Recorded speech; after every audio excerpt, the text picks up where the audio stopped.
To say I catch you another time. to say, hey, listen, I wouldn't rather be doing a show like this with anybody else than my brothers, man. Law Nation, Skywalker Steele. Before we all know what happened, and we all know that this is a very interesting time.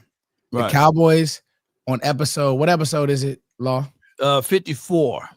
So basically what Foots is talking about, we all know what happened. The Cowboys got rid of Ryan Flournoy for a offensive guard. I couldn't believe it. Still, got rid of Flournoy. I couldn't why would they do that? Bro, you gotta laugh through it sometimes. I couldn't believe I was Flournoy FC. No, in all seriousness, episode 54 will be one for the books, Law and Sky, because it's the episode that we debut our sponsor. Yeah. Sleeper Steele. Yeah. Sleeper, baby. Hey, look. I knew they were sleeping on us before, but they up now. Yeah. they up now. Shouts out to Sleeper. We'll talk more about them later in the show, but we got to get the business first. Okay. Let's get the business. I'm gonna really let y'all go. But I never thought that I would utter the words, Micah Parsons has been traded. Can I get the drop, Law? Yeah, well, all I got is, man. Go ahead. All right. Micah Parsons has been traded to the Green Bay Packers. Law Nation, Skywalker Steele. And let me start right there. Hey, go ahead. Oh, Scott got energy. Let me start right there because we gonna get into the good. I don't want to say the good stuff, but the compensations and all that stuff. But the Green Bay, I don't want to cuss too much. Packers, bro. y'all bear with me. Put the kids to bed. Yeah, I might get a little loud. The Green Bay Packers. If you're gonna send Micah Parsons somewhere, send his ass to Pelican Bay. Shoot him to Buffalo to get cold over there. Send him to Jacksonville, Carolina. Even Buffalo, the pick is gonna be too damn low. But you get the point. The Packers just embarrassed your ass in 2000, not that long ago, at your crib, 77 to 10. I'm joking, but you get it. Yeah. Embarrassed you in 2023. Yeah. Whooped on you in 2016 with the miracle play, kicked you out your crib again. 2014, Dez caught it, didn't catch it. Yeah. You're 1-5 or 6 against them. They are your direct competitors to get to where you want to go, and you just gave them one of the best players in the National Football League. Top 10 player for sure. So, look, we'll talk about the compensation, like I said. Yeah, okay? We'll talk about it. Let's do this. We'll get into it. But to me, that aspect of this whole thing is absolutely idiotic. So let's do this, Sky. You know I like to set things up. Sky, your initial thoughts when you heard the Dallas Cowboys were trading Micah Parsons, one from your hometown, one who you champion. I think we've all championed. We all think the world of him, but I'm gonna let you go first, Sky, because this is close to you. You know what I mean? And what were your initial thoughts, Skywalker Steele? I was shocked because again, I just told you I was like the Packers.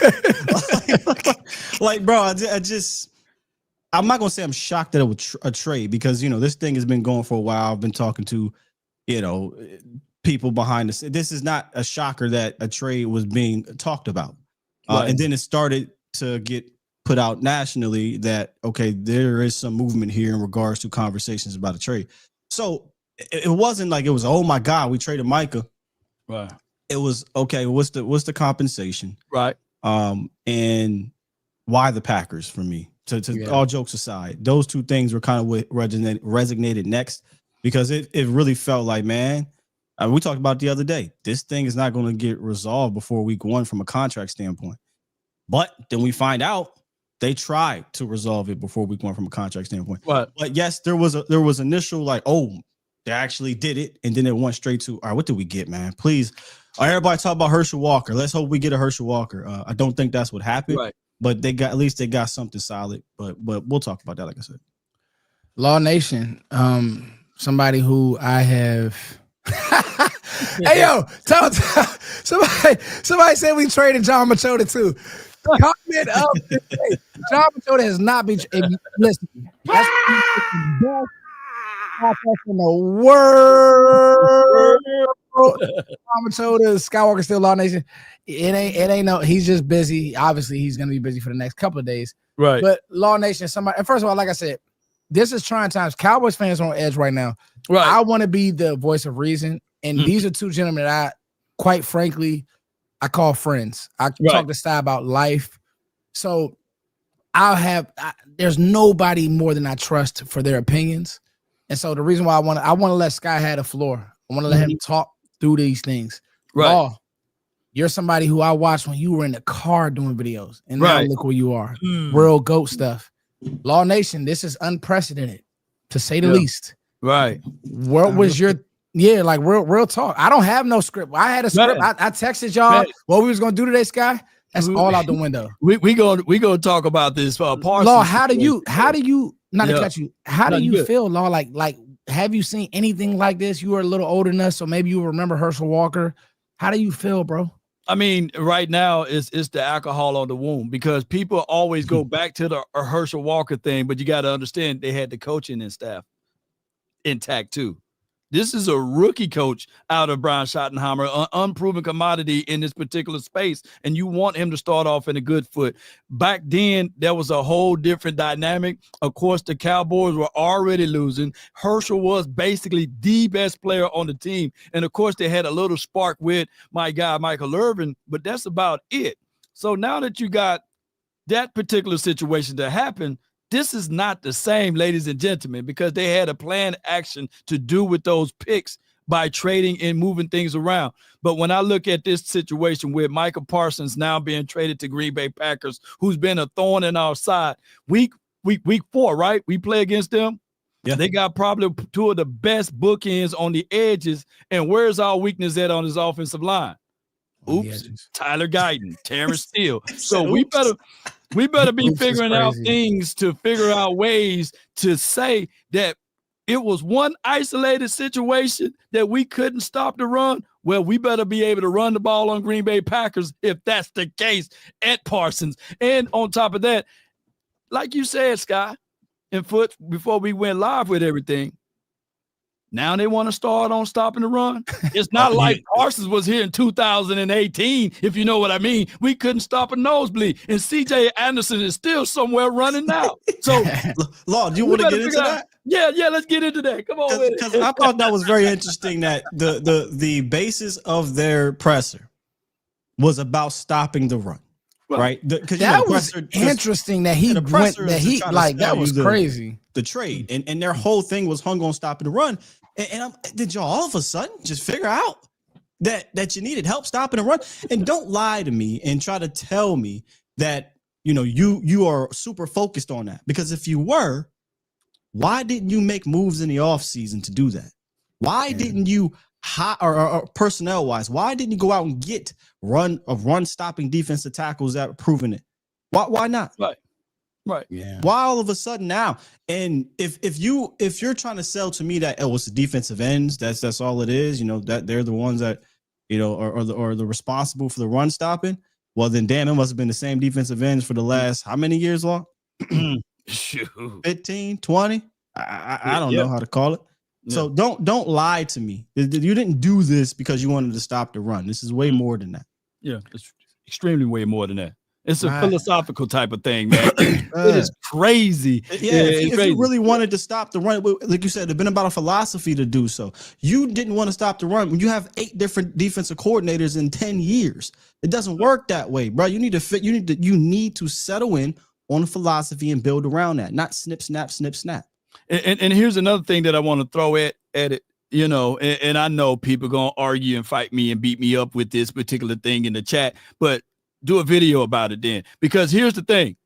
We were closer. Jumping into our world. Yeah, jumping into our world. We were closer to Micah Parsons. If y'all understood what I'm about to say, Aaron Donald was considered one of the most pressured, fierce guys in the National Football League. And it took damn near the Avengers to help him win a Super Bowl, right? So what I'm getting at, they had Jalen Ramsey, they went and got Leonard Floyd, they had Ashawn Robinson, they went and got Sue, they had got all of those pieces. All I was asking for the Cowboys to do with Parsons, pay him his change, pay him his money, but use next year's first to go get you a big plug inside. We would have been closer to that version opposed to getting rid of Parsons, right? Yeah, you can get help with him. Yeah. With him, you know. We finally got the defensive tackle, right? We had Mozzie. You know what's crazy? You know what's crazy, Scott? You talk about that penetrating, get up field, but stop the run D tackle. I like Kenny Clark, but that's not. People don't want to hear that right now. So, but no, I mean, what you mean? No. No. Whenever we get to the compensation, that's that. Yeah, we're gonna get to that. We got to talk about. Yeah. But no, I just mentioned it. So. I'm taking a deep breath with this one still. Mm-hmm. I was confused. You know what I mean? I never thought it would get to this point. But like you said, we talked to people and things were coming out and I pushed back. But it happened, right, still. And I want to make this clear, bro. Micah Parsons is a top 10 player in the NFL and will be such probably for the next 4 years. So even me, Mr. Optimism, Mr. Positive, it sucks, bro. Like, that's what I got for y'all. Talking to Steele, talking to Law, it sucks. It just sucks, bro. Like, first, can I jump in and say this one thing? Because I'm so tired of this stat line that everybody keep pointing out. One sack in 4 playoff games. Well, Myles Garrett got 1 sack in 3 playoff games. And TJ Watt, his resume ain't that great too in playoff games. He got one as well. Yeah, he got one as well. Great. So what are we saying here? Like, these guys, TJ Watt, there should be some breaking news that he's getting traded. There should be some breaking news, even though Nick Bosa is by far one of the better edge rushers in the National Football League. Guess what, ladies and gentlemen? He ain't that damn good on stopping the run. He's not. I agree with you. I think it's a silly narrative. I mean, if that's the case, Cleveland and said Pittsburgh should get rid of Myles Garrett and TJ Watt if it's you can't stop the run. Playoffs and sacks. Am I breaking up, by the way? Yeah, I hear just a little bit still. Yeah. But I'm and excuse me, I'm not shooting any daggers at the person that putting that out. I'll be the first to tell you, Law. Yeah, I'm gonna be the first to tell you. I'm gonna be the first to tell you. Kenny Clark doesn't get hurt. That's one thing that's really, like, he doesn't miss football games. And another thing is, just being honest, I don't think that the season is over. Now, I never thought this team was winning a championship, and that's what we're here to do. There's a lot of people who think that this season is over. It's not. So don't. And I'm not even looking at the comments right now, but I'll just tell you guys, we haven't punted on the season. I don't think the Cowboys will punt on the season, but there's a world of confusion. Where did things go wrong in your guys' opinion? Because we can't just move on from this and talk about the future. Law, if you want to start, Scott, whoever, where did things go wrong? From what you're hearing, from what you know, from what you are guessing, where did things go wrong? Obviously, when Jerry thought he had a deal with him, right? I mean, and Micah said, well, that sounds good. Talk to the agent. Man, I keep breaking up, so I'm gonna let you go ahead, Law. I'm gonna try to figure this out. Well, what I think went wrong is lies. The complete bald face, wrinkle face lies that Jerry Jones put out there. Excuse me, I shouldn't have said that. But you guys get what I'm saying. I'm passionate right now because here's the thing: if Parsons came last year and said that I don't see a difference between 40 million and 30 million. Last year should have been the time frame that you did these particular deals on Parsons. Now, granted, I get it. We had to pay CeeDee Lamb. We had to pay Dak Prescott. But if they were to go and do that deal last year, we wouldn't have to be worrying about this deal this year. And while I'm waiting, I get it. But I can look back at this thing and say to everybody, I'm just going to say this right quick. The Dallas Cowboys, when they refused to handle that contract last year for Micah Parsons, it had to be a writing on the wall for this year because at the end of the day, that's all they had to do is get that deal done earlier for him if they wanted to keep him. We got John Machota, ladies and gentlemen. He's boots on the ground. I just want to set this up, John. First of all, the hardest working man in America. Second of all, you asked some of the best questions in the presser, bro. Can we all give a clap to John? Because this is one of those, John, this is one of those, I don't want to get too dark, but it's one of those like, where were you when Malcolm got shot? Or Oh yeah, I don't want to say that. Or where were you when Herschel Walker got traded? Or where were you when Luka got traded? Or where were you? Well, John Machota was in the building, and you guys are getting him now. And no, we did not trade John Machota. He's still the GOAT. He's still John, you're about to get a 30-minute segment right now. What the ham sandwich is going on in Dallas? They thought you was in Green Bay, John. They thought they sent you off with Micah. I can promise you right now, one place I will never be is in Green Bay. Nothing against them, but just the fact of I just hate the cold weather. So there's no. I would be disappointed if this trade happened to me. No. The biggest takeaway I have is something that they didn't even say or talk about in the press conference because they can't. But I can explain it to you as simple as this. If everything's the exact same, age, player, production, all that, and it's DeMarcus Ware, this isn't happening. I am fully convinced that it was stuff behind the scenes. Whoa. That's why we got you, John. That's why this stuff has happened. And we see a little bit of it, the body language, the stuff on the sideline. I believe that there are things behind the scenes that got to a point where they were like, I don't know if it's not about not having Micah Parsons and getting rid of Micah Parsons as much as should we invest this much into this player for this much going forward? And I think that they had, that's what I've come up with because I still don't fully believe the story of, well, Jerry met with him and he agreed to a deal and Jerry's mad at him. I will never believe that. Jerry is an 82-year-old, super successful businessman. Micah Parsons is 26. There's no way that you would expect that deal to get done off of some handshake thing with a 26-year-old kid. And so I will never believe that is really what made Jerry upset. I think Jerry was only somewhat committed. And I think that the way maybe it was that Micah carried himself and some things that he did over the last few months were kind of maybe the final piece of the decision of, we got to move in another direction. And so they're going to come out today and they're going to say stuff about stopping the run and getting these 2 first-round picks, which we know are certainly not a guarantee to get anything successful. These 2 picks could be Taco and Mozzie. And so they're not going to say that, and they can't say that publicly. They can't sit there, and I knew they weren't. That's why I asked the question of what changed, Jerry. You normally don't do these type of deals. What changed here? And I will always believe that that's what it is. Behind the scenes, everyone got to a spot where they were just like, we don't feel comfortable having this type of monetary commitment to this player, and we don't think we're going to get our return on the investment. Okay, let me ask you this, John. That's because, you're Iverson right now. Somebody else where were you when he got traded to the Nuggets? Hey, Sky on a roll, baby. Hey, John. How did we get here? I was just asking Law. I was just asking Sky. Your boots on the ground every day. The walls talk everywhere. That's just life, right? If you're in a building, Johnny, you're around people, you're around players. The walls talk. The walls, I'm sure, were talking when you were leaving the press conference. You probably getting calls out the wazoo. John Machota, how did we get here? I think a lot of it has to do with, just over the last few years, where, I'm not going to say that the play on the field, a lot of people talk about the play dropping off late in the season and things like that. I think it's more so of the way that Micah has carried himself. Again, I go back to the monetary commitment they would be making. This isn't just, you can probably carry yourself a different way if you're a $10 million a year guy, and they could probably be like, yeah, he's not like a face of the franchise. He's not like a leader, but to make that where he's got to be the face of the defense, and that it almost makes me wonder if he would have been better off just not even going to training camp, to just stay at home, do the holdout away. Because I think things that happened during that holdout were just further confirmation to them that this probably isn't best for the long haul.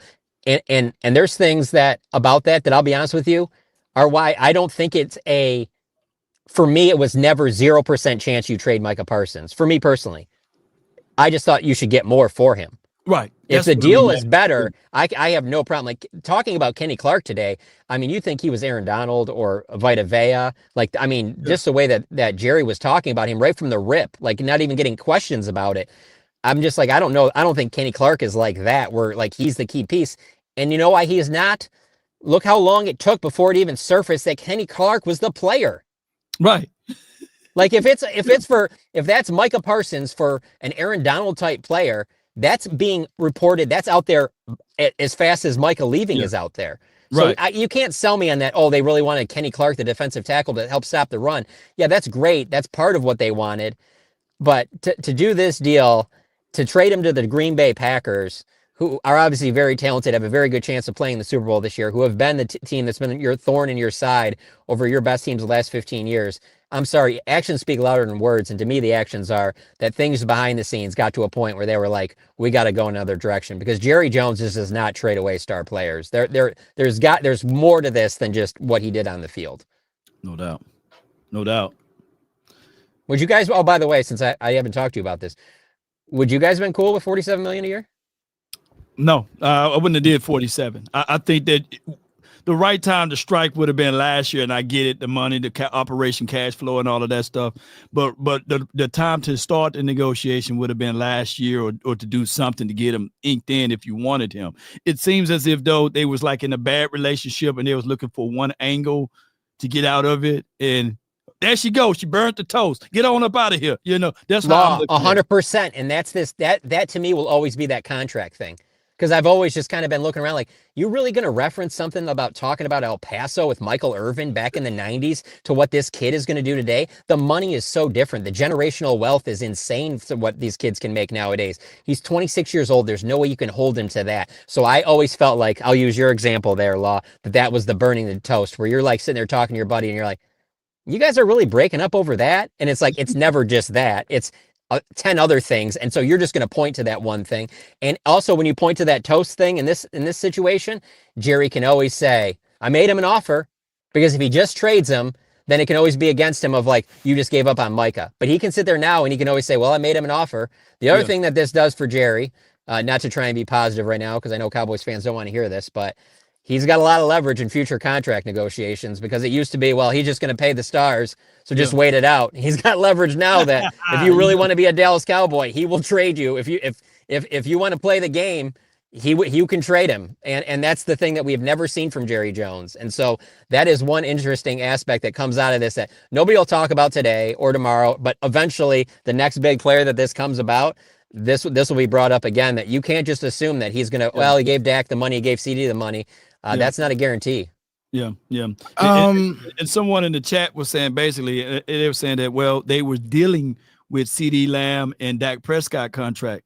Well, when you're a family-run business, you know, that's the price you got to do. But if you're an organization and franchise that's run like a $13 billion organization, you should have people to roll up their sleeve to do all three contracts at one time. And that's how I'm looking at it. Don't be so slow to make your punches when it's to help benefit this team. Now we're looking at it like, we hope that whoever we get can be sufficient. But go ahead. And here's another thing I want to say too, when I talk about future things. Also, we're not going to act like you don't have about $40 million now that you were going to pay Micah Parsons. We're not going to act like you don't have that now. So next year in free agency, like things like that, you can't sit there and say, oh, well, we paid Dak's the highest paid player. No. You can't do that now. You got, we're paying Kenny Clark. No, you can't do that either. Like, you have to be more aggressive next offseason, because you don't have another player that's like that. Well, I think, go ahead, Sky. No, to answer the question, I'm trying to figure out why my mic is sound like that. So apologies, guys. But it's clean now still. Yeah, about the money. I personally am. I don't care anymore. Don't throw money in front of me of why you can't do things. Of course, it's going to cost a lot, and yes, it is high or what have you. And in a year or two, the next guy is going to, a year or two. That's just how it goes. Right. I've watched other organizations pay top dollar for multiple dudes, just like the Cowboys, and still be aggressive and go get guys to get over the hump. For me, I want to go all in anyway. So an all in means as much talent as possible. And that meant Micah Parsons. But if you're going to trade him, I was hoping that we did get not a Herschel Walker, that ain't never going to happen again, but another rising star with picks and things like that. I like Kenny Clark. I do. Yeah, and I think I watched him. I've always liked his game, even though last year was not a good year for him, according to people that are in the Packer land, and he is about to be on the other side of 30 and all that. So, real quick on that, our Packers reporter said that he broke his foot early in the season and played through it. So that probably has. That's what I said. He plays through injury. That's what he's known for. He's on the field. That's a great nugget, John. Thank you. Well, they said he was flying in tonight or tomorrow, and you guys should have a chance to stay ask a question about stay that. where you were, Scott. Go ahead, you were Scott. making a good point. Yeah. Yeah. So I really don't care about whatever the payment is. It does not bother me because it's not an excuse. I've seen other teams do it, but for whatever reason, maybe it's because Jerry and Steven have manipulated us, and we've kind of fell into that spell. We're the only team that our fan base knows more about the salary cap than any other fan base because of Stephen Jones and Jerry Jones feeding us the pie and this and that. And we continue to ignore the way the rest of the league moves. And don't say that Jerry isn't listening, because he said it in the interview that, yeah, you guys get on me about getting railroaded at the in the negotiation table or whatever. I personally do not care about that. Certain players you have to pay. Like, it is what it is. You got to pay your quarterback. Got to pay a CeeDee Lamb. Got to pay a Micah Parsons. Like, these are top level players, franchise quarterback, top 5 receiver, top 5 edge or defensive players. If you really want to get to the nitty gritty, you pay these guys and you build around them. So now you want to argue about a DeMarcus Lawrence or an Ezekiel Elliott or Zach Martin, at the end of the day or end of his career. Sure, but these are the type of dudes you don't penny pinch for, you don't play around with. You open up the checkbook, okay, let's go, and let's build around that. There's no longer an excuse, like you said, John. But guess what? They're going to give us that excuse. I think the other aspect, when you said that, though, Sky, real quick, it makes me think about is also, let's say, we're just going to say $45 million, but we're not going to say 47. Let's say they give him $45 million. Sure. It's also when you give that $45 million to that player and he's not showing up to things, or he's not doing like things behind the scenes, what message does that send to the rest of the team? I think that's an issue there too, because there was a moment in that press conference today when Jerry was asked about, were the coaching staff on board? And I'm telling you this right now, Jerry can easily in that case say, no, this is a decision made by the front office. No, he said that everybody else was on board. He said the coaching staff, the rest of whatever. So he's not saying that unless that it's something that has been brought up to him, right, that like, hey, it's fine when he's the rookie, and DeMarcus Lawrence can, bring him along and whatever like that. It's another one we now have to ask him, like, you have to be a leader. Jerry has wanted to see that more leadership from him because of the money he's going to pay him and what I was going to say to the rest of the team. So that's why I'm saying I'm not 100% that you don't trade Micah Parsons. I'm just saying you got to get more for him than that. Yeah, you got to get. But see, I call cap on that. Mm-hmm. I call cap on that because you paid Ezekiel Elliott.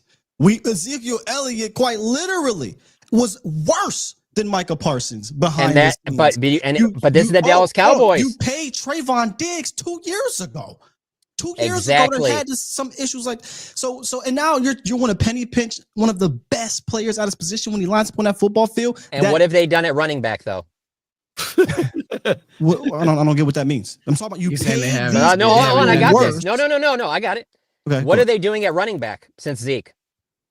They made that mistake on the investment on him, and look at how they correct it. The Dallas Cowboys under Jerry Jones have done this for a long time. They far overcorrect. So the things you're bringing up, that's fine, but I'm just saying the things you're bringing up, I guarantee you factor in about how, yeah, we did that with Zeke. Yeah, we did this here. I mean, he has said that some of the players that they've invested in, that he even openly says, like, should I have done that now? And so because of those players you brought up, which I totally agree with, I think that those are some of the things that factor in this decision that happened today.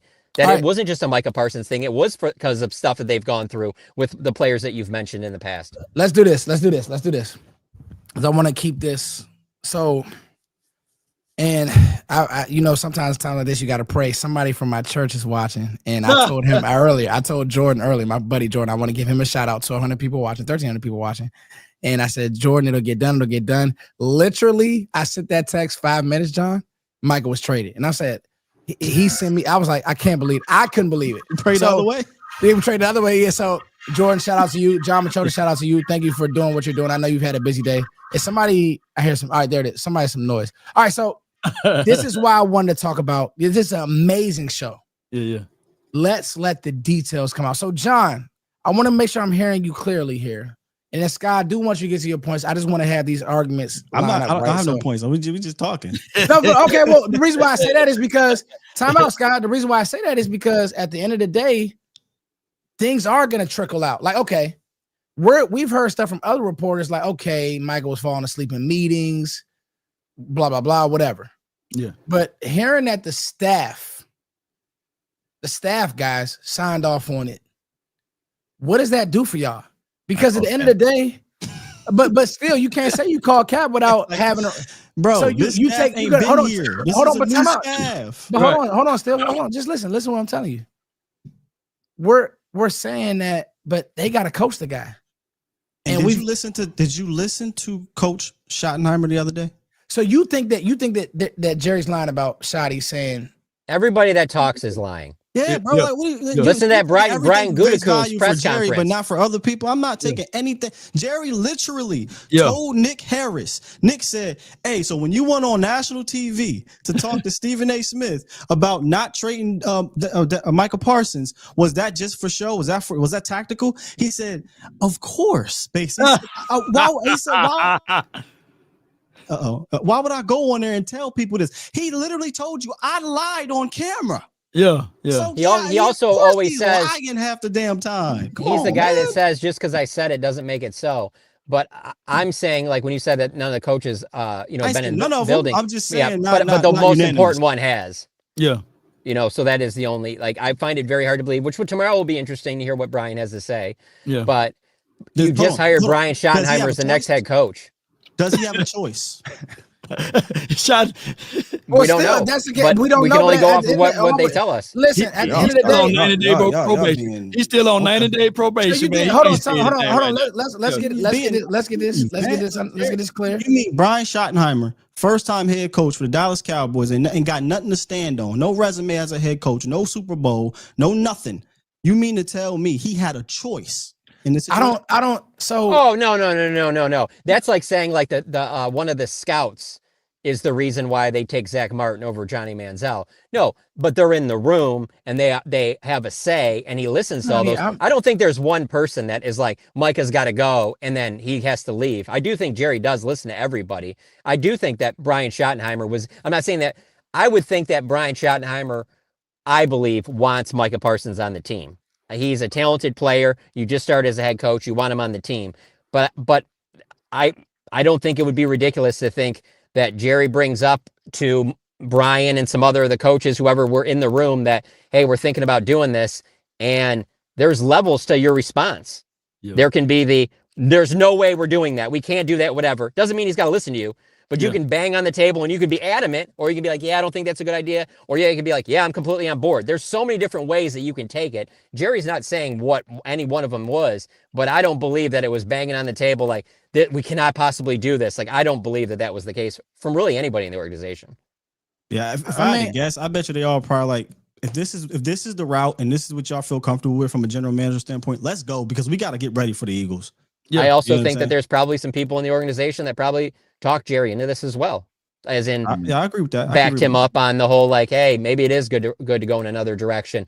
Bringing up some of the people that you mentioned, Sky, and the previous you don't make a move contracts like that. If there's not, you don't make a move like this if there isn't, John. That's all I was trying to say, Sky. I'm just trying to get down to.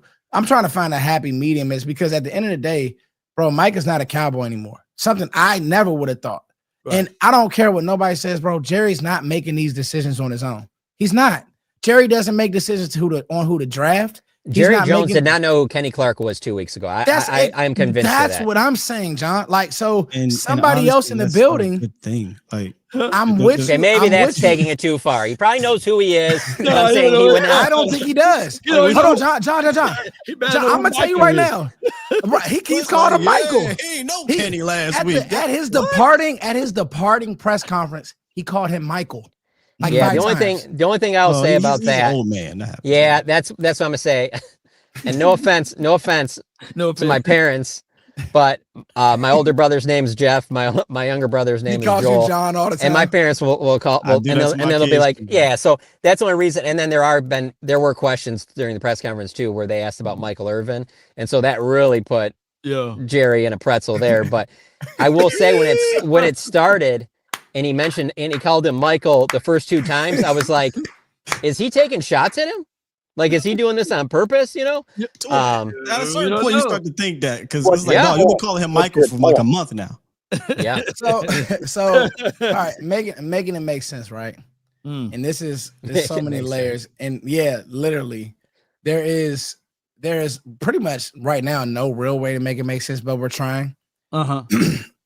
how we got here. There's what John is saying is the lack of leadership. Let me not say John is saying that. These are thoughts. I don't want this. Oh, lack of leadership is a factor. There's no question. I am saying that. Oh, so John is standing on that, and that's where I'm just like, brought that up. He brought up, better leadership too. Sure. Yeah, but that's. I mean, I've heard stuff. Don't get me wrong. Don't get me wrong. I've heard stuff like you've seen reports about like his behavior, things like that. I've heard a bunch of things and things like that as well. I just was always like, yeah, but this is the Dallas Cowboys. That always comes with it. This isn't the Green Bay Packers, which is ironic about all this, where you don't really hear stuff about that. So I was always like, well, it'll ultimately get done. But now that he did actually go through with this trade, which to me is probably the most surprising thing that's happened since I've covered the Cowboys, I have to factor in that maybe all that noise, there was some legs behind that, because there's no other reason why you wouldn't do this. It's not like his numbers dropped off. It's not like he's been injury prone where you're just like, yeah, but he's got some injuries that I think they're going to really stack. The only thing that you have to go off of is that. And that to me is more believable than any, well, he shook on a contract. He's 26 years old. There's no way that that's the number one thing. Right. So but I think it's interesting that this is the guy you draw the line for, because over the last 30 years of all this, happening, because there's been many players, dozens that have had off-field issues, if you want to call it that, behind the scenes. Of many of the players, he's arguably the best that's been in this position in regards to getting a contract, and may have some red flags behind the scenes. And mind you, the red flags, we're not talking about beating up on people, being out in the club, not loving the sport and things like that. Things that these guys have that probably happen more often than we know. But they want him to be the face of the organization, et cetera, et cetera. Of all the people to draw the line at, it being Micah, to me, was a surprise. That part of it was a surprise, and how that, from what you're saying and reports, like, oh, now we're drawing the line with this player. Okay, if that's going to be the case, then let's fleece somebody. And then let's fleece somebody that's not the damn Green Bay. I mean, it could have been the Green Bay Packers if you're going to fleece them, but I didn't want it to be there, John. You didn't hear my rant earlier. To trade them to a team in your conference that you cannot beat in the playoffs, that just whooped your ass at your crib the last time you were in the playoffs, to me was like, wow. Yeah. Okay. They really want to move on. Who Jerry specifically went up to Micah after that game and said, this wasn't your fault. Wild. Wow. Netflix is sitting there going, Jerry, we could have been recording for another year here. Why did we cut this thing off? We cut this thing off. The other thing, and I'm going to shut up because I know the fans probably like, shut up, Sky, you talk too much. To me, there was no real plan. Like he can't lie. Like you can't lie to me. If there was a true plan. Oh no, you know what the lie is going to be, Sky? Is if I can tell you this right now. Don't let Azaraku have a good season. Oh yeah. They will lie to you all day long about how they'll say that. Well, no, I know you do. I'm just saying that for the argument's sake, is that they will make like they knew this all along.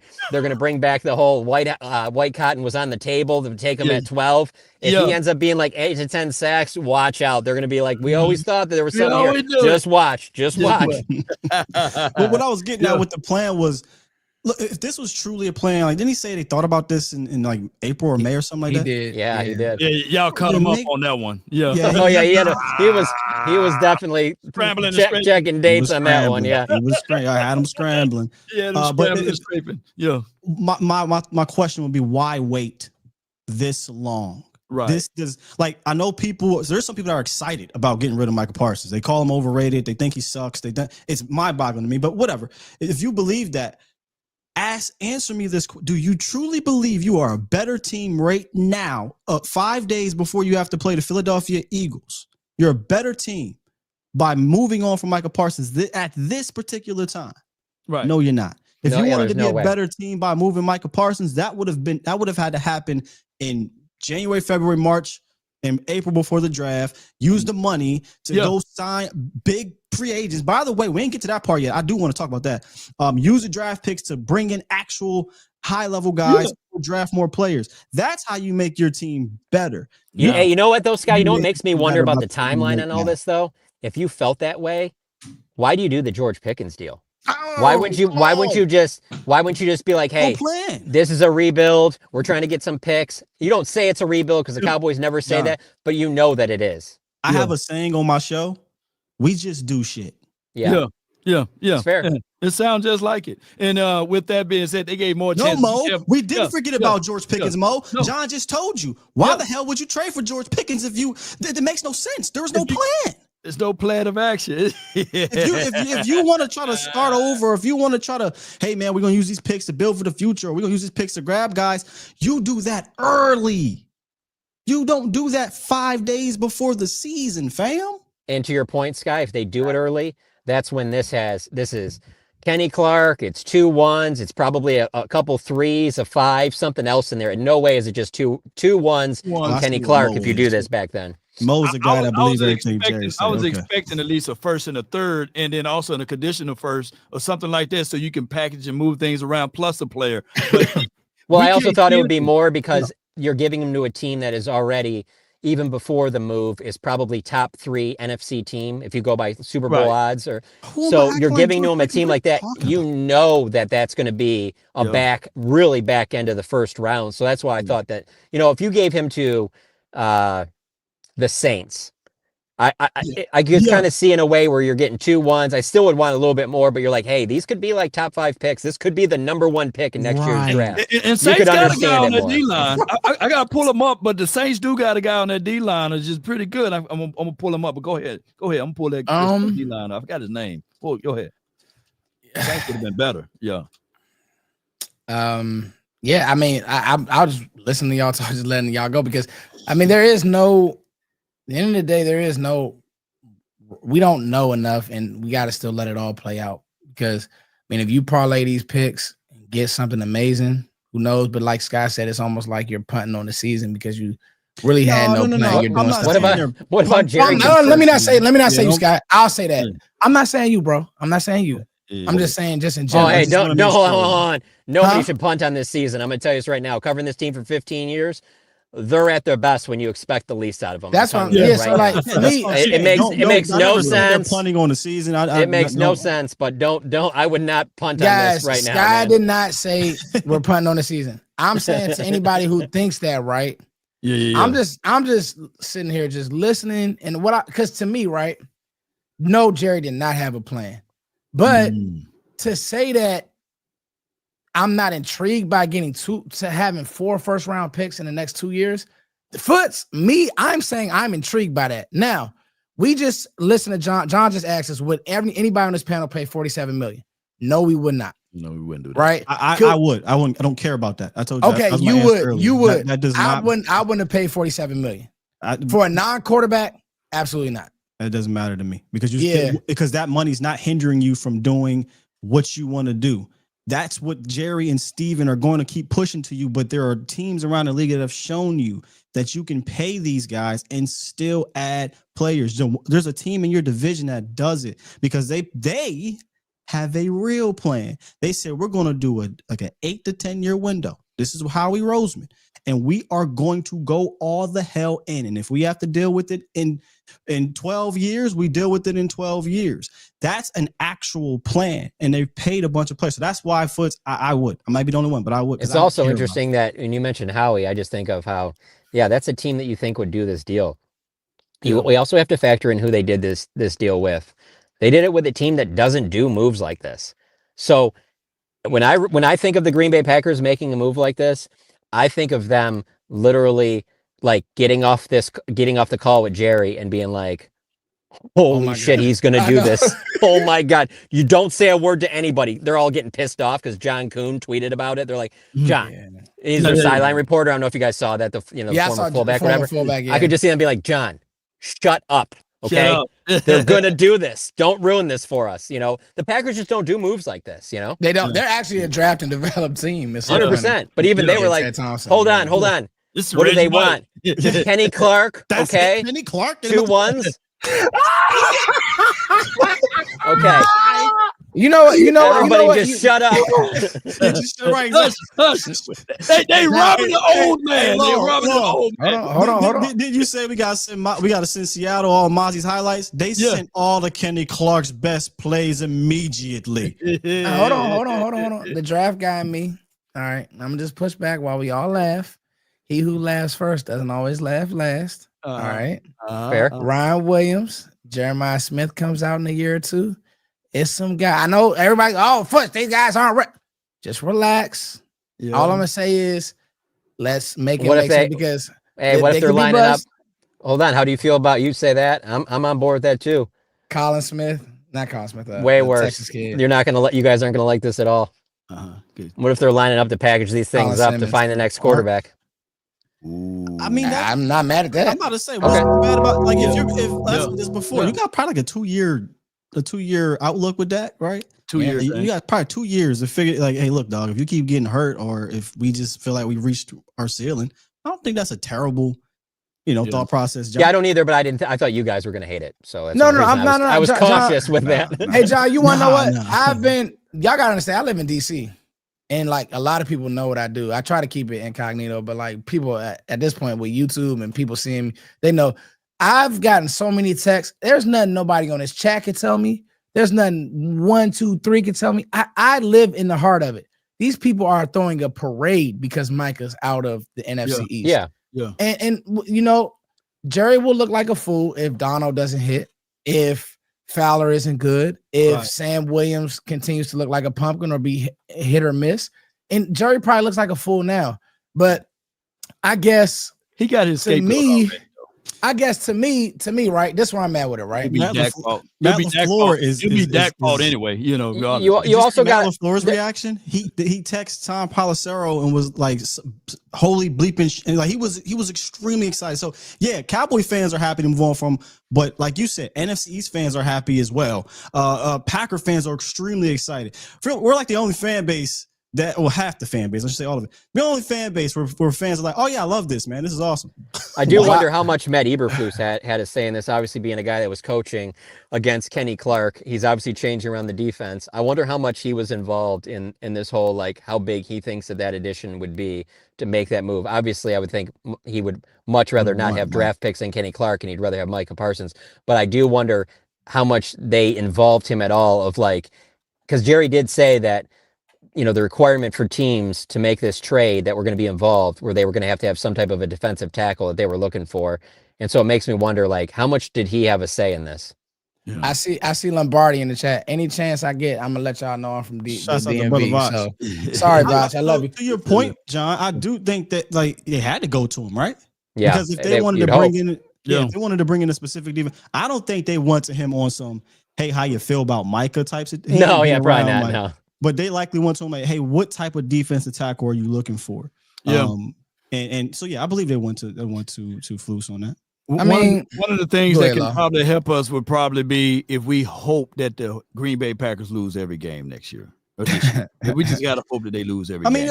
We haven't talked about the compensation really in depth. So let's jump into it. 2 first-round picks and Kenny Clark. All jokes aside, I like Kenny Clark. He's a 10-year vet, so you're not getting a superstar on the rise. You're getting a guy, let's just be completely honest, he's on the other side, downside of his career. Mm-hmm. But if, again, this is what makes it so interesting to me. If your plan was to go all in, getting Kenny Clark along with Micah Parsons is the type of move that you think. George Pickens, Kenny Clark. Okay, we're trying to go for the gusto. Yeah. Right. But how can you tell me you've improved your defensive line by losing not just your best player on the team, but arguably one of the best players on the defense, and not arguably in the entire universe? Yeah, so and then the other thing is, I like Kenny. It's just it's also the also part of it is with Micah Parsons. To me, it's always been bigger than his production. It's every team has to go out there looking for 11 on every play, and how much that makes everybody else's job easier, and you don't have to do that now. That's missing him just even being out there.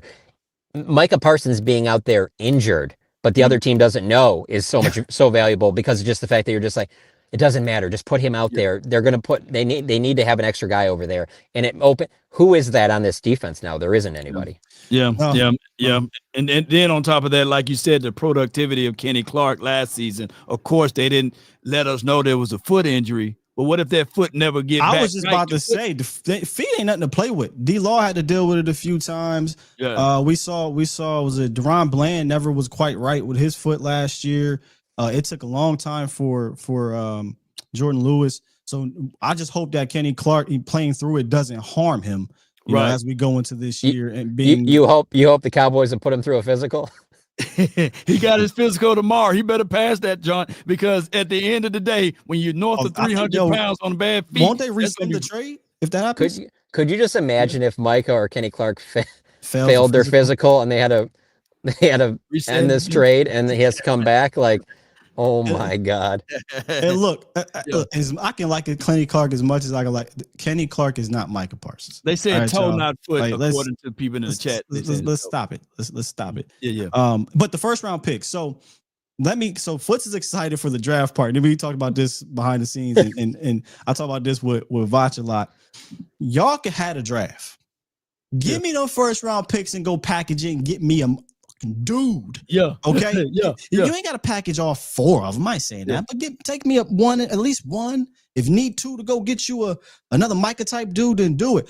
Go, because I want to go for the gusto. Why are we constantly always trying to build for 5 years from now?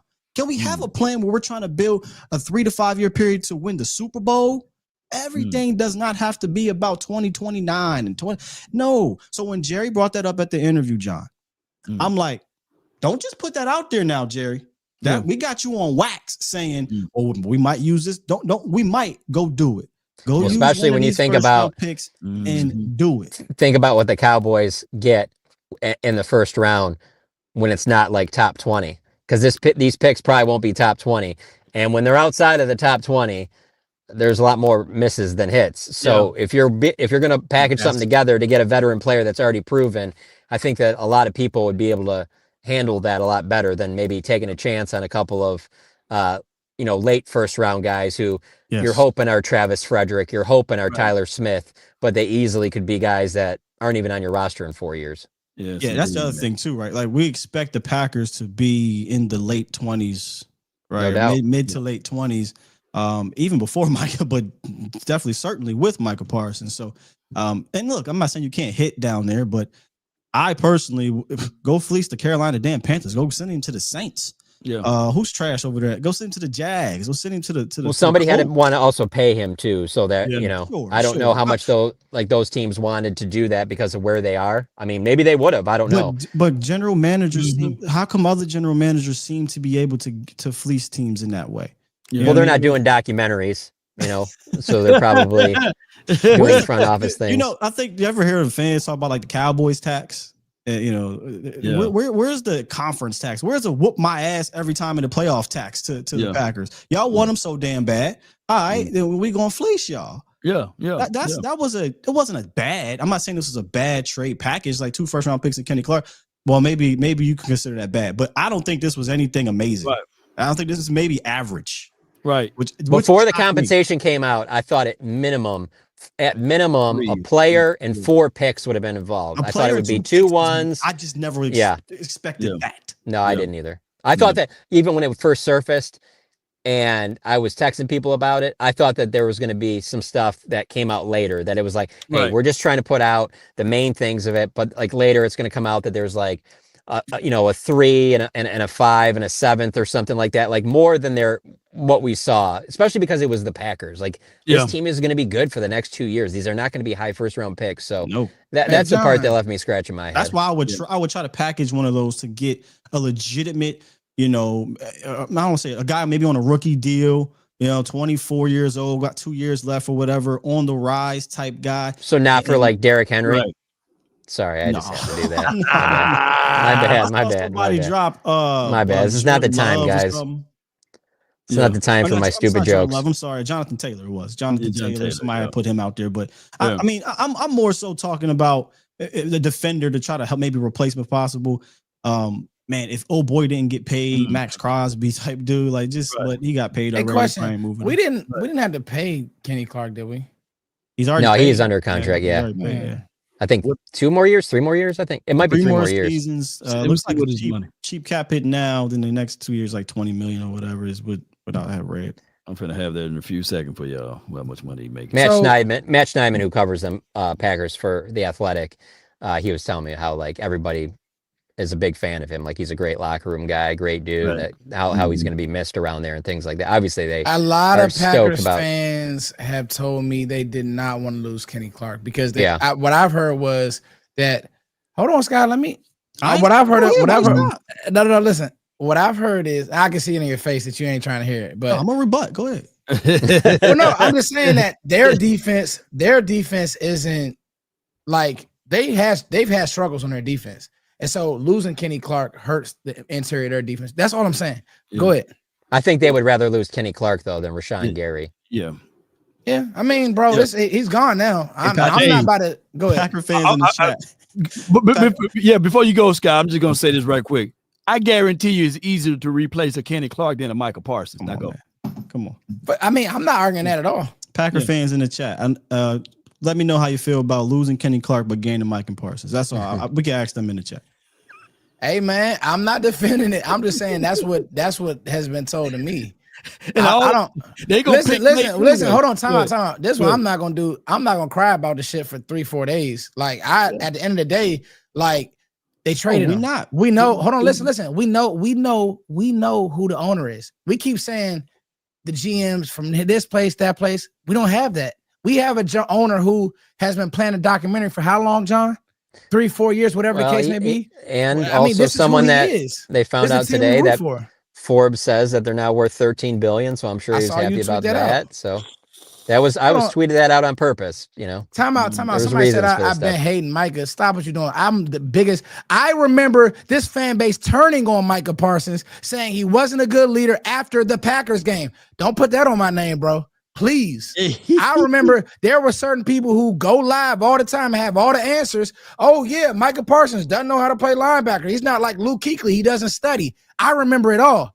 I was the first person to say Micah Parsons makes this defense. Don't put that on Foot's name. Y'all put all this, he's positive, this, that, and the third. Don't do that to me. They were sleeping on it, huh? Sleeper, huh? Well, no, I think the thing is people are upset right now. Let's give them some grace here. Okay, we got to have that. At least have a 48-hour rule.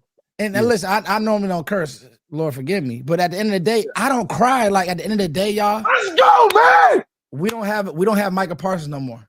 So we get we spent the hour. No, definitely not going to the show. But we gave it an hour. We definitely gave it an hour of talking makes sense. So we'll do more of it. But at the end of the day, that's all it is. Foots, we talk about it because that's what we got to talk about right now. I'm damn sure ain't gonna be talking about the Micah Parsons trade for 2-3 weeks. We got Eagles is on Thursday. We got Eagles. We got Eagles.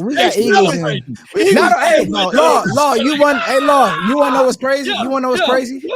The crazy thing is, had this happened earlier, bro, the doom and gloom, at least we got a season to talk about, and we could go game to game. I'm ready to just get to football, man, and talk scheme and talk. That's just what I'm into. So, the other stuff is. But let me ask y'all this: is there anything positive, if anything, that could come from this? In y'all's estimation? Oh yeah, sure. You hope that the 2 picks you got turn into your previous year's first round picks, right? When you the Tyler Smiths of the worlds and on, and then that Kenny Clark goes back to Pro Bowl form. Sure. I mean, there's that can certainly happen. Yeah. Oh, and there's definitely the underdog factor in all of this, where everybody is already saying that this is going to be an awful season, and certainly the people in the locker room don't think that. But they're not. I mean, they're going to probably be a 7 to 10 point dog against the Eagles. They're going to be picked to only win like 6 or 7 games and things like that. And there is a little bit of 2014 there with me, where I never thought that they would have that season in 14, and then certainly after Romo went down at the beginning of 16, I never thought they'd have that season either.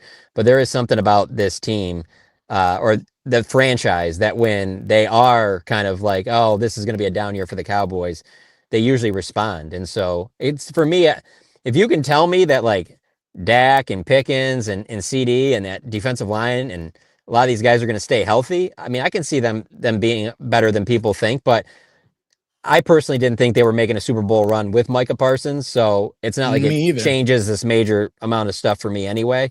The Cowboys weren't going to the Super Bowl. But I thought they were a double-digit healthy. That's the big thing. I'll say this a lot. Healthy, yeah. You thought they were a double-digit one team? I'll say this a lot. I mean, because the Cowboys don't ever have a terrible bottom 5 roster. So I always say they have a top-heavy roster. So if they barring any catastrophic injury, I do believe this team.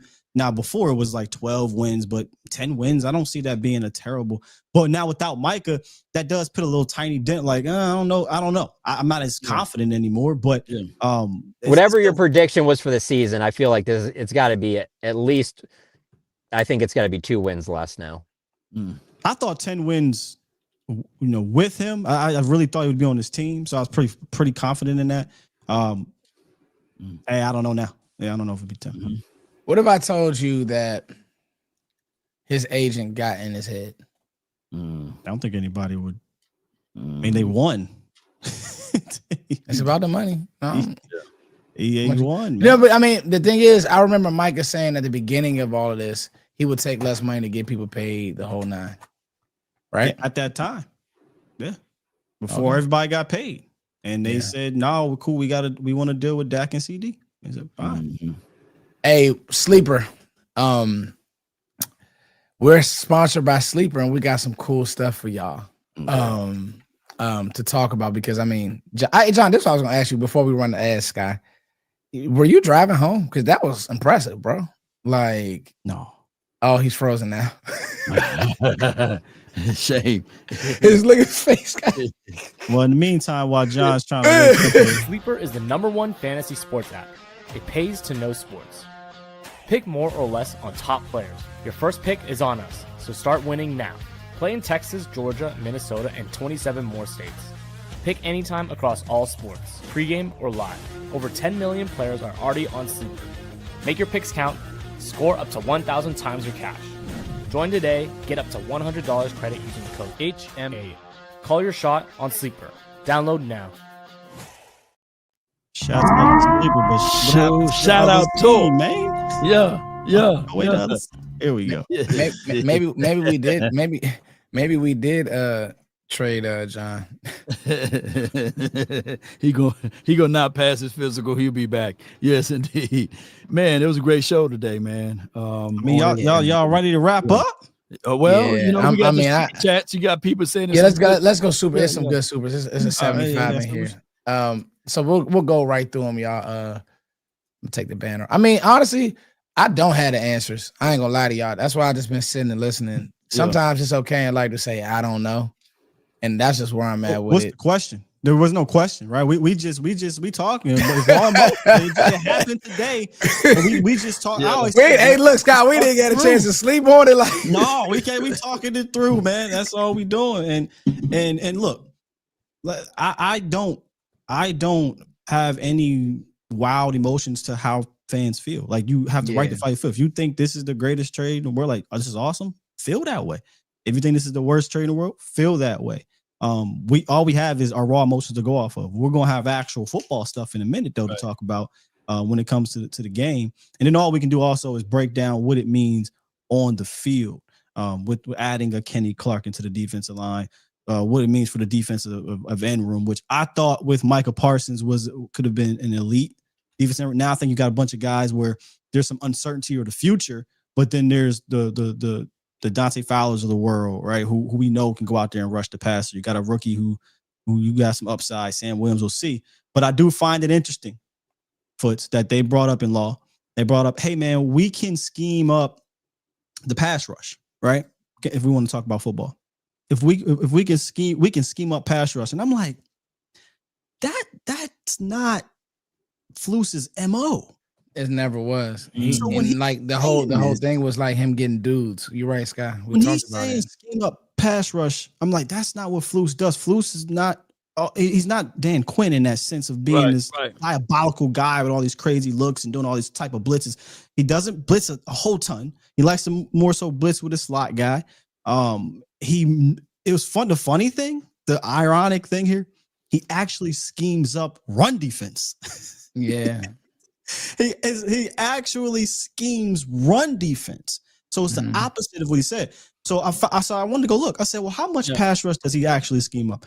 In 2022, he only had 2 full seasons with Chicago. 2 full seasons. Right. 31st in pressure percentage. 2023, 26 in pressure percentage. There was no Micah Parsons on that team. And I went to these teams because that was, he went to a new team, his first early as a new team. Most recently, right? I didn't go look in Indianapolis quite yet. I will, but I do know in Indianapolis he has a guy by the name of DeForest Buckner. I don't think we have DeForest Buckner on his team right now. So I wanted to go see a defense where he's had no superstar players. And I just thought that was interesting. He said he can scheme up pressure. I mean, he hasn't done that. He usually schemes up run defense. Yeah. And you're right. That's my bad, Law. No, excellent work. Excellent work right there, Sky. Excellent work. The facts. The facts. Yeah. Go ahead, Law. I'm sorry. No, I was going to say the deal is with Matt Eberflus is the reason why we liked him for this particular defense is the fact that he get a chance to have a guy like Parsons. And I'm not bringing back Parsons as far as the conversation pool, but it is for what it is. It is one of those things, whereas now we have to see him with, I'm not going to call these guys Jags, but I know what you mean, Law. Like you get what I'm saying. Don't right? have that dude like Mike and Mike. He's a game changer. Yeah. He's a game changer. You only have like 3 of those in the league. Another thing too, right, is he talked about the depth of the pass rush. He's right. This year there's depth there. Then the depth was having Micah in the room. That helps with the depth. But what about beyond that? Because this Micah situation isn't just a 2025 thing. And let's be real, unless you are super homer, are there realistic Cowboy fans that believe we were a Super Bowl contender with Micah? And then do you believe we're a Super Bowl contender without him? So I don't think we thought about the Cowboys being a Super Bowl winning type team right now in general, especially with a rookie head coach. Yeah. So the future wise, Sam Williams, do we believe he's going to be here long term? He's on a 1-year deal. Dante Fowler is on a 1-year deal. Those two guys likely are not going to be here next year. So Izaraku, Marshawn Nealon, right, are your only 2 guys you have in that room, in the edge room, for more than 1 season contractual right now. Yeah. So you don't have a whole lot beyond Nealon and Izaraku moving forward. So it's interesting from a depth standpoint. You don't have a whole lot of depth, beyond this year. And this year we don't think these dudes is Super Bowl caliber, right? I mean, if fans believe that, more power to you. But realistically, I can't fake the funk. I don't believe this team's a Super Bowl caliber team. They gotta go show me they are. Yeah. And the whole mindset of like when people say, well, you don't need edge rushers to win a Super Bowl. Look at what the Eagles just did but they had Jalen Carter, Jordan Davis, and those boys inside, right? Mm-hmm. And they had a historically good defensive coordinator, Vic Fangio, who's probably one of the tops. And if you look at what the Chiefs did, they were the number 2 defense. They had a Chris Jones. So I like Osa. I like Solomon Thomas, but they ain't no Christopher Jones, right? So we got to make sure, and I'm not going to just beat up Kenny Clark, but what I'm getting at is that these are not the same trade-offs here far as our front. I think that even though we're banging the table saying that we're going to stop the run, it's still an unproven situation.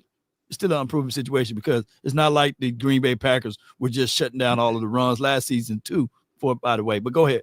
I can't wait to go watch their defense struggle. From last year, because I have not won into it yet because we watched it going into playing the Packers, but that was previous years. You know what I'm saying? Now we're talking about the most recent year. For him. And again, I like him in general, but I know you do still. Yeah. It's not going to replace Micah. Much like Micah and much like a lot of these players individually, let's not put everything on Kenny because you know what's going to happen. Right. This is the Cowboys, y'all. This is the Cowboys fans. You know what's going to happen. As soon as we get ran on, they're going to turn on Kenny Clark. And it's going to happen. A heartbeat. Yeah. In a heartbeat. And it's not an individual person. Yeah. I think that's responsible for this organizational problem of stopping the run. It is an organizational philosophical issue that starts at the top. And all of a sudden we have turned our ire away from that because we're distracted by the Netflix series. We're distracted by the general manager going in front of the media, manipulating fans, that this is not a all-world, all-pro defensive end Micah Parsons problem. This is an organizational problem. And don't for 1 second believe Kenny Clark is the lone savior. Kenny Clark just has to be a part of this organization, fixing it from top to bottom. And if they really wanted to fix it from top to bottom, that starts in March. Right. Yeah. It doesn't start a week before the season. And I'm going to go ahead and say it now. There's going to be people dividing even within the confines of this front defensive line. There's going to be people saying, hey, man, Mozzie better than Kenny right now. Put Mozzie in there. You know what I'm saying? Or Kenny, why Mozzie getting that? Crazy. The funny thing about the Mozzie conversation, when we was trying to be real about Mozzie and tell you there's concerns. He's not. Now we can talk about that. You can't talk about Mozzie. They just told you they don't give a damn about no Mozzie Smith. Right. They just said that. Yeah. So it's gonna be for what it is. You know, I'm just saying. I'm just pointing that out. Hold on. My bad. Ryan Flournoy, though. I'm sorry. I know this is a Micah Parsons show. Cowboys Nation. Ryan Flournoy got waived for a third string guard. It would be third string on this team. What was that about? What is that about? That like this is the organization that some of these people. Why does anybody know? I literally don't have any information about that. So now we're running 4 receivers. I would guess they're trying to get him back on practice squad. Check the chat. What the chat saying? No. Our chat. Oh, I think he already ran it though. Yeah, we ran it, bro. Yeah, we ran it. We're good. Yeah. Okay, good. I was just making sure. We're going overtime, guys. Sorry. Yeah, man, this is a big night. Yeah. But no, in all seriousness, what is up with the Flournoy thing? They claimed a no guard. idea. Who did they get? What was the name of the guard they got from Philly Eagles? guard? Let me get the name. What was the name? Yeah. And we were so excited about Ryan Flournoy's development, taking the next step. There was fans calling him the wide receiver 2 next year when Pickens ain't here and all this good stuff, right? It hurt. And they waived him for okay, maybe he's not an Eagles guard. Trevor Keegan. Who? He a vegan? All right, let me see. Trevor Keegan.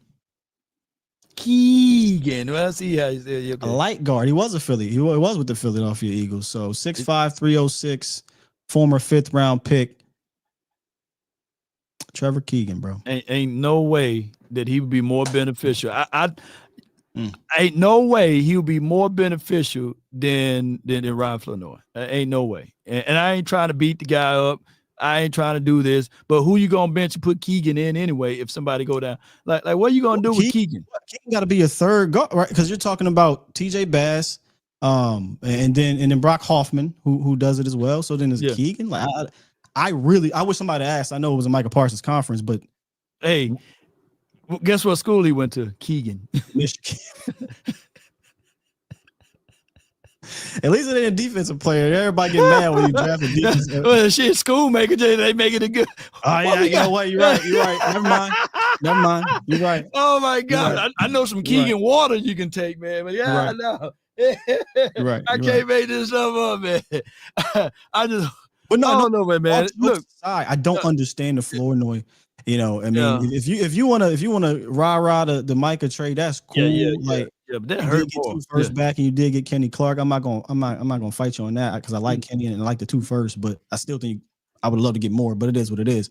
But the Flournoy, I don't understand that one. Y'all would have to explain that to me. Don't you know how much that brother had to fight out there to win that role to get on his team? He looked good. He improved. Yeah.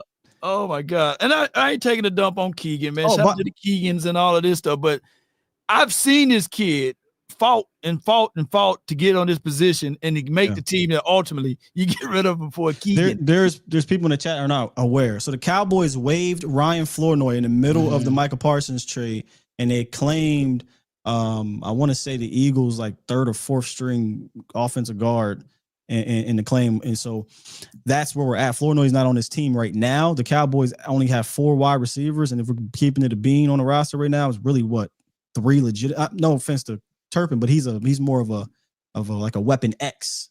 So there's Cavante Turpin, Jalen Tolbert, CeeDee Lamb, and Pickens. That's all right now. I would guess they're trying to get him back on the practice squad, and then they'll call him up. Hopefully, I would imagine that's the plan. And if you clear waivers, of course, I get it. Y'all be like, oh, you're overreacting. And here's the thing: is what we do, Sky and Foots. It's like play by play. We got to do this. We can't just sit there. Oh, we gonna win. Or Micah Parsons gonna get signed. Y'all don't worry. And they want us to just be quiet. What y'all want us to do? You know what I'm saying? You got to talk about it. Yeah. And if we're not overly homers, everything's fine, and we're gonna be then we're crying and we suck. But then if we are overly homers, it's like, oh, y'all realistic, you're crazy. Like that's the life we live, though. Law. That's why I tell you how I feel about the situation, and if more data happens, then we move on, we move forward. But we have to, like you said, we have to talk about these things that happen in real time. Fans can say the craziest shit in the chat, and nobody's going to check them on it. Right. But you're wrong. Yeah. Oh yeah. They on our ass. Like somebody just said, That's I was part of the down, gig, though. That's part of down the on. Yeah, it's part of the gig. I just wanted to clarify, I was never down on Micah Parsons. We Literally keep one of it a my buck. That's what favorite I just said. Yeah. If we keep it a buck, people get mad. If we are homers about it, people get mad. If we're Debbie Downers about it, which I don't like to be either, people get mad. You have to live. Something I was told by I think it was, I forget who it was. It was just like, hey man, you got to understand you ain't gonna please everybody in this. So just speak your truth about a situation. Yeah, and if people say crazy things about you, they just say crazy things about you. But if you ain't putting on a show, if you keeping it a bean, you ain't trying to act and you being thorough with it and you being real with your opinion, this definitely ain't no shit for me. If you can't respect that, then your whole perspective is whack. That's how I feel. Facts. Ooh, let's read these supers, y'all. Good stuff, Mike. I said Mike. Good stuff, Scott. Micah gonna find out soon. Man, money don't win Super Bowls. We need to just move on and get ready for Philly. Thank you, Sam, for the $5. Brandy, this was a good one. Jerry, I said the Titans stay out the NFC. Thank you, Brandy, for the $2. I don't even get mad anymore. See, Black, I think that's where I'm at. I'm gonna just start my draft coverage early. New thought. It's unfortunately true. If Kenny Clark does hit for us and the pass rush generates pressure sacks, would you guys offer a first-round pick for a stud running back late season issue? Not a running back. No, I don't. Yeah, I wouldn't. What about y'all? Not Who's a the running back? Like who is Jackson Genty? I'm sure. Would you guys send off a future first for a stud running back or late season? Oh, so this is like a back in the middle of the year? No. And here's another thing. Two things can be true. I think that with Matt Eberflus, we were going to be a better run stopping team anyway. So now that you got Parsons gone, people are going to be looking at it like it was because of him gone. No, I just think that regardless of it, I think that Matt Eberflus would have been better in stopping the run than what we've seen previously based off. I actually agree with you. I said the same thing. I kind of liken it to Clayton Adams. I think the Cowboys are going to be a better run team. How much better will be determining on the backs, I think, and how they perform. Same thing with the deep run defense. The Cowboys' run defense was literally 31st. They can't get much worse. So I do think by default it'll get better because, unlike what Jerry said at the press conference, he actually schemes up run defense. So technically you can go from being 31st, or I'm sorry, I may not have been 31st, but whatever, 26th, 7th, 8th. Yeah. You go from 28th to 20th. That's technically an improvement, but is that good enough to win a Super Bowl and go deep in the playoffs? No. I'm a big fan of adding on top of your talent. I don't think they did that with this trade. They didn't add on top of their defensive line room. That's not what happened. Even adding a Kenny Clark, you want to add a Kenny Clark with a Micah Parsons. You don't want to. You don't want to trade that would have off. been great. Facts. Yeah. So I'm not just for me. I'm not trading for a running back. I mean, just you're here now. Go ahead and just ride the season out. Now, if you want to draft Love from the I would use I'm cool with that. Yeah. I'd use the picks to try to bring in more studs defensively, because when you get in the playoffs, that has been your Achilles heel for the most part. And I get there's been offensive issues from time to time. I'm not about it, but for the better part of how many, a decade, 2 decades, Tony Romo, Dak era, you haven't had a defense that has been able to carry you in a postseason. I mean, win you a game like some of these other teams have. And we can go down this rabbit hole. Right. I know people want to get, but I've watched it happen for some of the best Super Bowl teams. I've watched the Eagles in their own division throw the ball 15 times. I watched the 49ers have a 6 pass attempt game and win the damn thing. Right. I've watched Joe Burrow throw for 0 touchdowns and interception. This defense get 3 picks and a game sealing pick to win. I've watched Pat Mahomes' defense help win. I have not watched my Cowboys defense do that. In fact, I've watched the damn Washington football people have 5 turnovers in one game. The Cowboys in the last 7 playoff games have 3. Get them on with it. So I'd go stack defensively. Because I think you have enough skill players to get into high flying stuff, and you'll have a commitment to the run game to be at least balanced. But defensively, give me the stud. So if we do get to the postseason, we're able to compete and dominate potentially defensively. Yeah, I completely agree, man. Sorry, I'm long-winded. It's just no, you good. No. It's still, you see, I shut up, bro. You doing, bro? I get it. Like, this is what this was for. You know what I mean? We got over 1,000 people here, bro. Talk your talk, Smitty. Yeah. Come on, bro. Pop it. All right, here we go, fellas. Why the hell is Jerry throwing Dak Prescott out there? I hate this man. I don't know what that means. The truth. Well, what he's saying is that basically in the presser, he said we do have the highest paid guy in the National Football League. His name is Dak Prescott. I'm not afraid of paying the people the money. And if you have any questions, ask Dak. And I get it. Dak will always be the problem here, is way did Jerry Jones explain it, right? So regardless of whether or not Parsons is here or not, or regardless we got Kenny or if we have a Superman, it will still be Dak Prescott fault if we don't win. So that's just how it goes with these people, man. Unfortunately. Yeah. I mean, I didn't. I've learned to just with him. Yeah. What the hell? Shake my damn head. We got fleeced again in the trade. Haven't had a good trade since when? What's the over or under? We signed Pickens. Who's the next big free agent? A lot of good questions, or a lot of questions here. Yeah, a lot of good. I mean, I don't know. Like, don't get me to start this for me. T. I don't know how to say Twyman. Name. Twyman. Yeah, Twyman. So, haven't had a good trade since when? I mean, trading away a player. This is a precedent. They don't do this. I talked about this. I did a research. Cowboys have not garnered a more than a 5th round pick trading away a player since '95. The only reason why I didn't go back further is because I couldn't find any more like legitimate resources. But so this is unprecedented for Jerry Jones outside of the Herschel Walker trade. Give you that much. So this is the good trade, getting back 2 first round picks. This is what would be considered, and Kenny Clark. This would be the one. But what's your over under on we resign Pickens? His agent is David Mulugeta. He mentioned that too. Yeah, but I don't think Pickens is going to be. I don't think Pickens will be going for market setting money, and we know without market setting money, it's a little easier for Dallas. Yeah, good one, Sky. Thank you for that. Keith, man, I just want to say thank you, Keith. Thank you, Keith. Lord knows I'm tired and I still got to do work. So thank you, Keith, because you always just come through with the support, man. And this is it, man. You sowing these seeds into us, into this show, into us growing.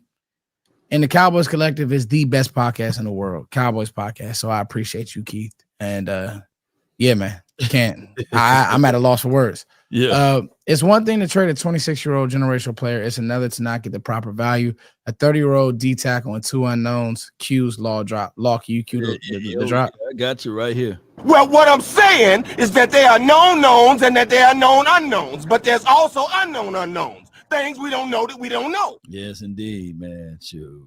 King the Kid, thank you for the $5. $4.99, but thank you. Even if our run defense is bad, we still get to see Dak, CD, and GP cook. The offense will be fun without my. And I think that is some of the, if you want something to look forward to. I'm not saying that they should have traded Micah Parsons by no stretch of the imagination, but this team always was going to have to win through those guys, right? Yeah. So I would like to have 11 out there, but he's not on the team anymore, and that's just where we are. Like you said, we're still letting all this sink in. I mean, there's so many details that are about to come out. And it's probably gonna get ugly. It's gonna get sloppy. It's already it's gonna get ugly. It's gonna get ugly. Yeah, so, yeah. But at the end of the day, like you just said, my faith was always Dak, CD, GP, and that's I've been banging that. Like that's how you're gonna win games. This defense was never gonna be a defense that was going to shut people out. Now the hope was, like you said, Law. Well, like I've said. I think we've all said it. You get up on teams, you get the pass rush going. Yeah. You would like to have Kenny Clark and Micah Parsons together. You don't. It is what it is. Thank you, Young Eater. Different name. Yeah. If you want a pass rush DT and one that is stout against the run, then go get Jeffrey Simmons. I'm not mad against you. Yeah. I mean, but the funny thing is, Kenny Clark is a pass rushing. That's the other funny thing. Like Kenny Clark isn't Vita Vea from a run standpoint. He's more of a penetrating type of defensive tackle, and you could argue you have that in the Osa Dikazoo already. But also, he's bigger body, and he does fit the scheme in that sense of being a bigger body that can get upfield. So Kenny Clark makes sense. But yeah, Jeffrey Simmons is an absolute monster.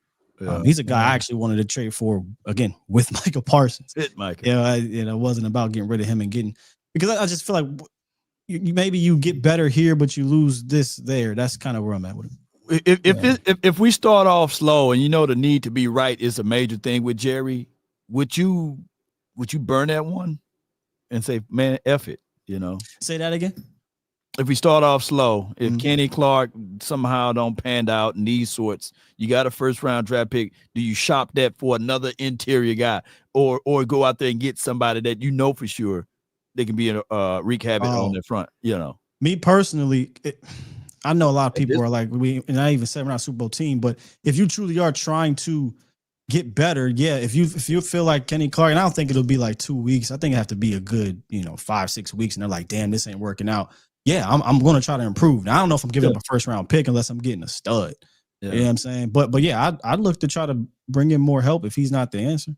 Hell yeah. I mean, I can't wait to listen to Sky in the morning. Law, I can't wait to listen to your to the information that you all bring. I mean, to me, this whole situation is fluid, and I'm at the point where I'm just tired of talking about it. And we still haven't even really got a resolution because the truth is we not going to be done. I was thinking about it while we was talking. So I was like, damn, you know what? We're going to still be talking about it because the picks that they're going to be tied to this deal. If they don't pan is in Micah, which I'm going to just say this, Micah's going to have a Hall of Fame career. He is. Like, he's already on track. He's been all pro his whole life. And I wish that dude none but the best. I'm not on that time where it was like, oh, I ain't doing that. But now, like you said, you better hit. These guys are unknowns. So, I mean, you're never going to be done talking about it, but all we can do is try to make sense. So that's what I'm going to try to do. Cowboys Collective, guys, a dynamic show. Wow. A show we thought we would not be doing, but we did it, and we did it for y'all, and we love you guys. Yes, indeed, man. So shouts out to Sleeper, by the way. We were going to roll this out next week, but obviously with the Micah news, we thought it would be fantastic to do it. So we're going to have Sleeper all year. We're going to have more interactive things with y'all, the fans, to promote with y'all with Sleeper and have fun with. So y'all stick with us with that. Well, shouts out to Sleeper. Yeah, salute to Sleeper, man. Oh, yeah. Yes, indeed. All right, y'all. Much love.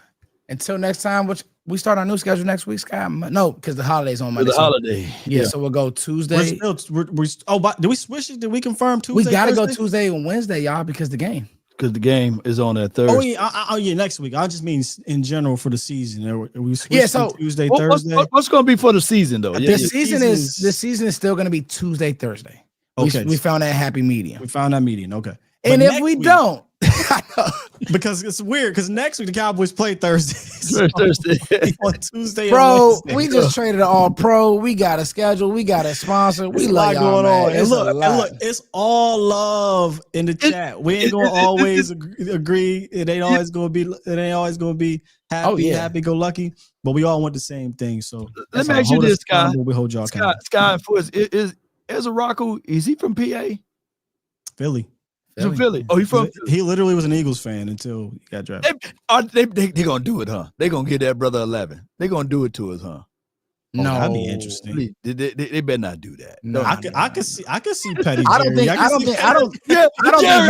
that. I don't think he would want that. Hold on, Jerry. If you root for some chaos, give that man 11. Hey, you know what they say, Sky? They went low. Jerry went to hell. If Jerry want to go to hell, but if he want to secure that one-way ticket, but seriously, give Easy E11, yeah, bro, yeah, same thing. All right, much love. He's never Mike's. Whatever, we'll talk about it later. The 41 don't look bad. That's weird. I don't like it. What you want? 41 on a rush. Before we go, Sky, what you want on him? Give him 11, man. God. Give him 11. Y'all clip that. Give him I need 11. closure. Hey, still a wild boy. Still say. Give him 11 with the drop. Hey, listen. I got it. Hey, listen. GP, you all I got. You and CD, all I got, bro. That's it. Is it, man? They trade. If they don't, man, you know what? We'll talk about this next week. I love you guys. What a show. That's out to y'all, man. Send this out. Real quick before you guys go. If you like this show, what's up, B Bird? Yeah. If you like this show, make sure you guys leave a 5-star rating because this is going to be one of those ones. Please leave a 5-star rating because so much information. John Machota came through and killed it. We love you all. Yeah. Peace. Sleeper.